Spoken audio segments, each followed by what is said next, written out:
വീഡിയോയിലേക്ക് എല്ലാവർക്കും സ്വാഗതം. ഇന്ന് നമ്മൾ പറയാൻ പോണ കഥ എത്രയും പെട്ടെന്ന് കഥയിലേക്ക് കിടക്കാം. എന്താണെന്ന് വെച്ചിട്ടുണ്ടെങ്കിൽ നമ്മൾ ഈ ചെറുപ്പത്തിലെ കൂട്ടുകാരികൾ അല്ലെങ്കിൽ കൂട്ടുകാരന്മാർ, ഒരുപാട് ഇഷ്ടപ്പെടുന്ന കൂട്ടുകാരന്മാരുണ്ടാവും, കൂട്ടുകാരികളുണ്ടാവും. അപ്പോൾ ആ കൂട്ടുകാരികളായിട്ടും കൂട്ടുകാരന്മാരായിട്ടും നമുക്ക് ഈ ലൈംഗിക ബന്ധത്തിനെ കുറിച്ചും നമുക്ക് ഈ ഈ മൂത്രമൊഴിക്കുന്ന സാധനങ്ങളെ കൊണ്ട് എന്തൊക്കെ ഉപകാരങ്ങളുണ്ടെന്നുള്ളതൊക്കെ മനസ്സിലാക്കുന്നത് നമ്മൾ അങ്ങനെയുള്ള ചെറിയ പ്രായത്തിലുള്ള ചില കൂട്ടുകാരന്മാർ ഉള്ളപ്പോഴാണ്. ചിലപ്പോൾ നമ്മളെക്കാളും പ്രായമുള്ള ഏതെങ്കിലും കൂട്ടുകാരന്മാരുണ്ടാവും, അവരായിരിക്കും നമ്മൾക്ക് ഇങ്ങനെയൊക്കെ കാര്യങ്ങളൊക്കെ പറഞ്ഞു തരുന്നത്. അല്ലാണ്ട് ഇപ്പോൾ ഇതൊന്നൊരു ട്യൂഷനോ സ്കൂളിലോ പഠിപ്പോ ഒന്നും ഉണ്ടാവില്ലല്ലോ. അതുപോലെ തന്നെ നമ്മുടെ ഈ കഥയിലെ രണ്ട് നായികമാർക്കും അവർ ചെറുപ്പത്തിലെ ഒരുമിച്ച് കളിച്ച് വളർന്ന, ഒരുമിച്ച് സ്കൂളിൽ പോകണ, ഒരുമിച്ച് കളിക്കുന്ന, അങ്ങനെ വളർന്ന രണ്ട് കൂട്ടുകാരികളാണ്. ഇവർക്ക് രണ്ടു പേർക്കും ഇവർക്ക് ഈ ഒരുപോലെ തന്നെ ഇവർ സ്നേഹിക്കുകയും ഒരുപോലെ പ്രേമിക്കുകയും ഒരുമിച്ച് ജീവിക്കുകയും ചിന്തിക്കുകയും ഒരേപോലെ ചിന്തിക്കുകയും ചെയ്യുന്ന രണ്ട് കൂട്ടുകാരികൾ. അവർക്കാന്ന് വെച്ചിട്ടുണ്ടെങ്കിൽ എന്താ വെച്ചിട്ടുണ്ടെങ്കിൽ ഇവർക്ക് ഒഴിവ് കിട്ടുമ്പോഴൊക്കെ ഇവർ കുളത്തിൽ കുളിക്കാൻ പോകും, അലക്കാൻ പോകും. അപ്പോൾ ഈ അലക്കും കുളിയൊക്കെ കഴിഞ്ഞ് കഴിഞ്ഞാൽ അവരവിടെ ഒരു കാടുണ്ട്, ആ കാട്ടിൻ്റെ ഉള്ളിൽ കയറിയിരുന്ന് ഇവർ രണ്ടുപേരും കൂടിയിട്ട് പരിപാടി ചെയ്യല പരിപാടി. രണ്ട് പെണ്ണുങ്ങളാണ് കേട്ടോ, ആണുങ്ങളല്ല. അത് അവർക്ക് ഭയങ്കര ഹരമാണ്, ഭയങ്കര സന്തോഷമാണ് അത്. അപ്പോൾ അതേപോലെ ഇവർ രണ്ടുപേരും ജീവിക്കുന്നത്. പക്ഷേ അങ്ങനെയുള്ള ജീവിതങ്ങൾ കൂടുതൽ മുന്നോട്ട് പോകണതിന് മുമ്പ് ഇവർക്ക് കല്യാണപ്രായമായി. അങ്ങനെ കല്യാണം, അതിലൊരു കൂട്ടുകാരെ കല്യാണം കഴിച്ചു. ആ കൂട്ടുകാരുടെ പേരാണ് നിഷ. നിഷയുടെ കല്യാണം കഴിച്ചു. നിഷയുടെ കല്യാണം കഴിച്ചപ്പോൾ നമ്മുടെ മറ്റേ കൂട്ടുകാരി ആകെ കഷ്ടത്തിലായി. അവൾ ഒരുപാട് പറഞ്ഞു, നീ കല്യാണം കഴിക്കല്ലേ, നമുക്ക് ഇങ്ങനെയാണ് ജീവിക്കാമെന്നൊക്കെ പറഞ്ഞു. പക്ഷേ നിഷയുടെ വീട്ടുകാർ നിർബന്ധപ്രകാരം കല്യാണം കഴിക്കേണ്ടി വന്നു. അപ്പോൾ ഒരുപാട് വിഷമം, ആ രണ്ട് കൂട്ടുകാരികൾക്കും ഒരുപാട് വിഷമമാണ് പിരിയനയിലുണ്ടായത്. ഏറ്റവും കൂടുതൽ വിഷമം ഉണ്ടായത് നിഷയുടെ കൂട്ടുകാരിക്കാണ്. അവൾക്ക് പിന്നെ ജീവിക്കണം തന്നെ ഇല്ലാണ്ടായി. ഇവൾ കല്യാണം കഴിക്കാമെന്നുള്ള തീരുമാനം എടുത്തു. കല്യാണം കഴിക്കുന്നതോട് കൂടിയിട്ട് തന്നെ ഇവൾ വിചാരിച്ചു ഇനി നമുക്ക് ആത്മഹത്യ ചെയ്യാം എന്ന് വരെ ചിന്തിച്ചതാണ് അവൾ. അവസാനം അവൾ എന്തുണ്ടായിട്ട് ഒരു തീരുമാനത്തിലെടുത്തു, നമുക്കിനി കന്യാസ്ത്രീ, അവൾ ക്രിസ്ത്യൻസാണ്, നമ്മുടെ നിഷ ക്രിസ്ത്യൻസ് അല്ല. അപ്പോൾ അങ്ങനെ ഇവൾ എന്തുണ്ടായിട്ടുണ്ടെങ്കിൽ കന്യാസ്ത്രീ മഠത്തിൽ പോയി ചേരാൻ തീരുമാനിച്ചു. അവൾ അങ്ങനെ കന്യാസ്ത്രീയായി. ഇവൾക്ക് മോഹിച്ച ജീവിതം കൂട്ടുകാരിയുടെ കയ്യിൽ നിന്ന് എന്നും കിട്ടിക്കൊണ്ടിരിക്കുന്നത് ഇല്ലാണ്ടായി. അവൾ വേറെ പുരുഷനെ കല്യാണം കഴിച്ച് പോവുകയും ചെയ്തു. പിന്നെ ഇവൾ ഒറ്റപ്പെട്ടു. ഇവൾക്ക് പിന്നെ ജീവിക്കുന്നില്ലാണ്ടായപ്പോഴാണ് ഇവൾ പോയിട്ട് അവസാനം ഒരു അത്താണി എന്നുള്ള നിലയാണ് ഈ വിചാരങ്ങളെല്ലാം മാറ്റി വെച്ചുകൊണ്ട് കന്യാസ്ത്രീയായിട്ട് മഠത്തിൽ ജോയിൻ ചെയ്തു. ഇവിടെ എന്തുണ്ടായെന്ന് വെച്ചാൽ ഈ പെൺകുട്ടീനെ കല്യാണം കഴിച്ച് കൊടുക്കണവൻ ഒരു ഭയങ്കര ഒരു ഈ കാമവെറിയൻ എന്ന് വേണമെങ്കിൽ പറയാം. നമുക്കൊക്കെ പുരുഷന്മാർക്കൊക്കെ ഇപ്പോൾ ഈ കാമം എന്ന് പറഞ്ഞു കഴിഞ്ഞാൽ അതൊക്കെ നമുക്കൊരു സമയത്ത് ഉണ്ടാവുന്ന ഒരു സമയത്ത് ആവശ്യം തോന്നും. അപ്പോൾ ആ സമയത്ത് നമ്മൾ ചെയ്യും. അത് കഴിഞ്ഞ് നമ്മുടേതായുള്ള കാര്യങ്ങളും എന്തൊക്കെയുണ്ടാവും. ഇയാൾക്ക് അതല്ല, ഇയാളൊരു തെങ്ങേറ്റക്കാരനാണ്. ഈ തെങ്ങേറ്റക്കാരൻ്റെ പരിപാടി എന്ന് വെച്ചിട്ടുണ്ടെങ്കിൽ എപ്പോഴും പരിപാടി ചെയ്യണം, ജോലിക്കും പോവില്ല. ഭാര്യ വന്നു, അപ്പോൾ അവർക്കാന്ന് വെച്ചാൽ കുറേ താറാവുണ്ട്, ആ താറാവിനെ നോക്കണം. പിന്നെ അതുപോലെ തന്നെ ഇവിളാന്ന് വെച്ചിട്ടുണ്ടെങ്കിൽ ജോലിക്ക് പോയിട്ട് വേണം ഇയാളെ പോറ്റണമെങ്കിൽ. ആ ഒരു സ്ഥിതിയിലേക്ക് കുടുംബം നിൽക്കുന്നത്. അവരുടെ വീട്ടിലാണെന്ന് വെച്ചാൽ വേറെ അച്ഛനോ അമ്മയോ കാര്യങ്ങളോ ആരും ഇല്ല, ഇയാൾ മാത്രമേ ഉള്ളൂ. അങ്ങനെ ഇയാൾ ജോലിക്കും പോവില്ല. ഇയാൾ പരിപാടി എന്ന് പറഞ്ഞിട്ട് ഇങ്ങനെ ഏത് നേരം പരിപാടി ചെയ്യുന്നതെന്ന് പറഞ്ഞ് ഇരുന്ന് കഴിഞ്ഞാൽ ഇവൾക്കാന്ന് വെച്ചിട്ടുണ്ടെങ്കിൽ പുരുഷന്മാരുടെ കൂടെ പരിപാടി ചെയ്യുന്നത് തീരെ ഇഷ്ടമില്ല.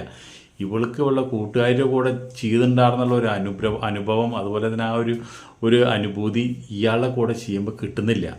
ഇവളുടെ മനസ്സ് മുഴുവൻ കൂട്ടുകാരുടെ മനസ്സിൽ ചിന്തിച്ചിട്ടുണ്ട് ഇയാളുടെ കൂടെ കെടുക്കുന്നത് പോലും ഇവൾ ചെയ്യുന്നത്. പിന്നെ എന്ത് ചെയ്യാം, എണപ്രാവുകളെ പോലെ ഇരുന്നവർ രണ്ടുപേരും രണ്ട് വഴിക്ക് പിരിഞ്ഞു. ഇനിയിപ്പോൾ എന്തായാലും ഈ വഴിക്ക് ജീവിക്കാം എന്ന് പറഞ്ഞ പോലെ തന്നെ ഇവളുടെ കുടുംബം ജീവിക്കണേ, നിഷയുടെ കുടുംബം ജീവിക്കണമെങ്കിൽ ഇവൾ കക്ക വാരാൻ പോകണം. ആ കക്ക വാരി അതൊക്കെ തൊണ്ട് പൊളിച്ച് അത് കൊണ്ടുപോയി വിറ്റിട്ട് വേണം ഇയാൾ ഫുഡ് അടിക്കാനും, ഇയാൾക്ക് 2 സ്മോൾ അടിക്കാനും. ഇയാൾ ജോലിക്ക് പോവില്ല, ഇയാൾക്ക് പണിക്ക് പോയാൽ നല്ല കാശുള്ള ആളാണ്, ഇയാൾ പോവില്ല.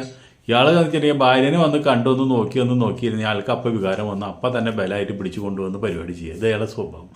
ഈ പെണ്ണ് കക്ക വിൽക്കാൻ പോണ നേരത്ത് ഇയാൾക്ക് പെട്ടെന്ന് നോക്കിയപ്പോൾ പെണ്ണിൻ്റെ ശരീരങ്ങളും ഭാഗങ്ങളും ഓരോ ഭാഗങ്ങൾ കണ്ടപ്പോൾക്ക് കമ്പിയായി. ഇയാൾ അപ്പം തന്നെ കക്കര ഇതൊക്കെ എടുത്ത് മാറ്റി വലിച്ചിട്ട് ഇയാൾ കൊണ്ട് പരിപാടി ചെയ്യും.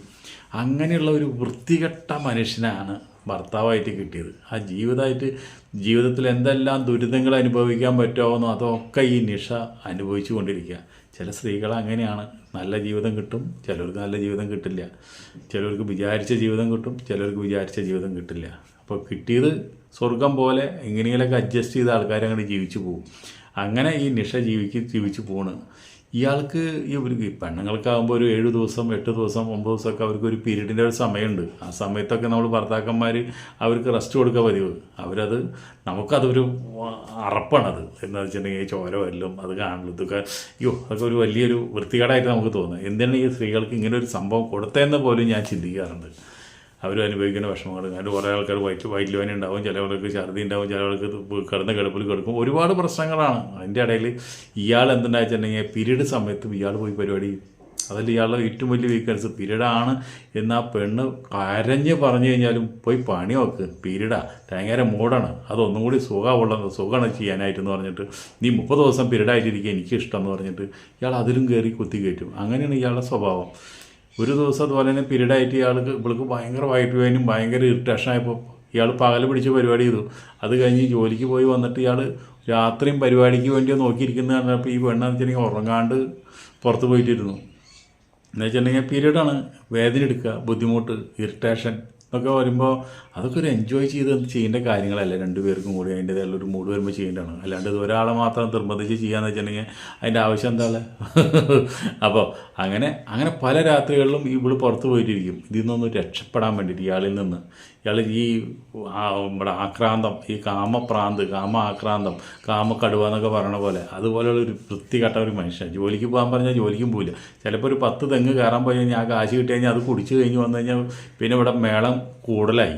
അങ്ങനെ ജീവിതം ആകെ കട്ടയും പടം മടങ്ങി അവളുടെ ജീവിതം. അപ്പോൾ ഇവൾ എപ്പോഴും ആലോചിക്കും എൻ്റെ കൂട്ടുകാരിനെ ഒന്ന് കണ്ടാൽ അവൾ ഏത് മടത്തലാണ് എന്നൊക്കെ ഒന്ന് അന്വേഷിക്കായിരുന്നു എന്നൊക്കെ ഇങ്ങനെ ചിന്തിച്ചുകൊണ്ടിരിക്കും. ഇങ്ങനെ ഇരിക്കുന്ന സമയത്താണ് ഒരു ദിവസം അവൾ കക്ക വെക്കാനായിട്ട് പോയപ്പോൾ ഉണ്ട് ഒരു 2-3 കന്യാസ്ത്രീകൾ പോകണം. ആ കന്യാസ്ത്രീകൾ നോക്കിയപ്പോൾ ഉണ്ട് ഇവളുടെ കൂട്ടുകാരി. അപ്പം തന്നെ ഇവിടെ ഓടിച്ചെന്നു, കൂട്ടുകാരി അടുത്തേക്ക് ഓടിച്ചെന്നു. പെട്ടെന്ന് കൂട്ടുകാരിനെ കണ്ടോടുകൂടി അവിടെ വെച്ച് കണ്ടോടുകൂടിയിട്ട് കൂട്ടുകാരി ആകെ ഒരു ഭയങ്കര ഒരു 2 പേര് സന്തോഷം കൊണ്ട് വരാണ്ട് കെട്ടിപ്പിടിച്ച് തുര ഉമ്മ വയ്ക്കുക. മറ്റേ 2 സിസ്റ്റേഴ്സും കൂടി എന്താണെന്നുള്ള ഒരു പിടുത്തമില്ലാണ്ട് എല്ലാവരും നോക്കി നിൽക്കുക. എന്നിട്ട് 2 പേരും നിന്ന് കരയുക. അപ്പോൾ പറഞ്ഞു ഞാനിപ്പോൾ ഈ നിങ്ങളുടെ അടുത്തുള്ള മഠത്തിലേക്ക് ഞാൻ സ്ഥലം മാറ്റം വന്നതാണ് എന്ന് പറഞ്ഞു. അപ്പോൾ വലിയ സന്തോഷമായി, ഞാൻ നിന്നെ കാണാൻ വരണ്ടിട്ടാന്ന് പറഞ്ഞു. അങ്ങനെ അവരവിടെ നിന്ന് പിരിഞ്ഞു. അത് കഴിഞ്ഞിട്ട് ഇവൾക്ക് പിന്നെ കിടന്നിട്ട് ഉറക്കം വരുന്നില്ല. എന്ന് വെച്ചിട്ടുണ്ടെങ്കിൽ കൂട്ടുകാർ ഇവിടെ അടുത്ത മഠത്തിലുണ്ട്. അപ്പോൾ ഇവിടെ വെച്ചിട്ടുണ്ടെങ്കിൽ നരകമായുള്ള ജീവിതം. അവളായിട്ട് ഇനി കന്യാസ്ത്രീയായി പോയ ആൾ ഇനി നമ്മുടെ ഈ പരിപാടിക്കൊക്കെ നിന്ന് തരുമോ? എനിക്കിപ്പോൾ അവൾക്കാന്ന് വെച്ചാൽ അവളെ കണ്ടോട് കൂടിയിട്ട് എങ്ങനെയെങ്കിലും അവളായിട്ടൊന്ന് ബന്ധപ്പെടണം എന്നുള്ളൊരു ആഗ്രഹമുള്ള മനസ്സിലിങ്ങനെ കിടന്നിങ്ങനെ തിളയ്ക്കുക. അത് കഴിഞ്ഞിട്ട് അവൾക്ക് ഉറക്കമില്ല. ഭർത്താവ് വരുമ്പോൾ ഭർത്താവായിട്ട് പരിപാടി ചെയ്യാൻ സമ്മതിക്കുന്നില്ല. അവൾ പുറത്ത് പോയി സ്ഥിരമായിട്ട് നിൽക്കുക. ഭർത്താവ് വെച്ചിട്ടുണ്ടെങ്കിൽ തല്ലും കൂത്തും ബഹളം വേറെ ഇതൊക്കെ കൂടി സഖി കെട്ടപ്പോൾ അവൾ എന്തുണ്ടാകും വെച്ചിട്ടുണ്ടെങ്കിൽ എന്തായാലും അവളെ അന്വേഷിച്ച് അവളെ മഠത്തിലേക്ക് പോകാമെന്ന് പറഞ്ഞിട്ട് അവൾ വീട് വിട്ട് പോവുക. ചെന്ന് ആ മഠത്തിൽ ചെന്നിട്ട് ഒരു സിസ്റ്ററിനോട് ചോദിച്ചു എനിക്ക് എൻ്റെ ഒരു കൂട്ടുകാരി ഉണ്ട് ഇവിടെ, എനിക്കൊന്ന് കാണണം എന്ന് പറഞ്ഞു. അപ്പോൾ അങ്ങനെ ആ കൂട്ടുകാരി വന്നപ്പോൾ അവൾക്ക് വലിയ സന്തോഷമായി. എന്തായാലും നീ എന്നെ കാണാൻ വന്നല്ലോ. അങ്ങനെ എല്ലാ സിസ്റ്റർമാരും കൂടിയിട്ട് ഇവൾ ഭക്ഷണം കഴിച്ചു. ഇവൾ പറഞ്ഞു എനിക്കിവിടെ 2 ദിവസം നിൻ്റെ കൂടെ കഴിയാനായിട്ട് സൗകര്യം കിട്ടും. അപ്പോൾ വലിയ സിസ്റ്റർ പറഞ്ഞു അതിനിപ്പോൾ എന്താ, നിങ്ങൾ കൂട്ടുകാരികളല്ലേ, ആ സിസ്റ്റർ റൂമിൽ തന്നെ നിങ്ങൾ കഴിഞ്ഞോന്ന് പറഞ്ഞു. അപ്പോൾ നിഷയ്ക്ക് ഒരുപാട് സന്തോഷമായി.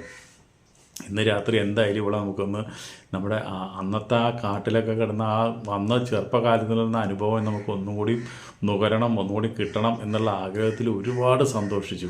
അങ്ങനെ രാത്രി വന്നിട്ട് ഇവർ ഭക്ഷണമൊക്കെ കഴിഞ്ഞ് വന്ന് റൂമിലിരിക്കുമ്പോൾ ഇവൾ കയറി കെട്ടിപ്പിടിക്കുന്നു. നിഷ കയറി കന്യാസ്ത്രീനെ കെട്ടിപ്പിടിക്കുന്നു, ഉമ്മ വയ്ക്കുന്നു. ചുംബിക്കോട് കൂടിയിട്ട് അവൾ വേഗം കുരിശെടുത്ത് അവളുടെ മനസ്സിനെ മാറ്റിക്കൊണ്ട് കൂട്ടുകാരിനെ മാറ്റി നിർത്തണം.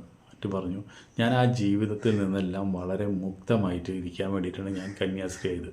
ഞാനിപ്പോൾ ഒരു യേശുവിൻ്റെ മണവാട്ടിയാണ്. അപ്പോൾ അതുകൊണ്ട് അങ്ങനെയൊന്നും ചെയ്യാൻ പാടില്ല. നീ അതൊക്കെ മറക്കണം, നമുക്കത് പറ്റില്ല. നമ്മളിനി 2 പേരും ഒരു അകലത്ത് നിൽക്കണം. നീ ഇവിടെ 2 ദിവസം നിന്നാൽ എനിക്കത് സന്തോഷമാണ്.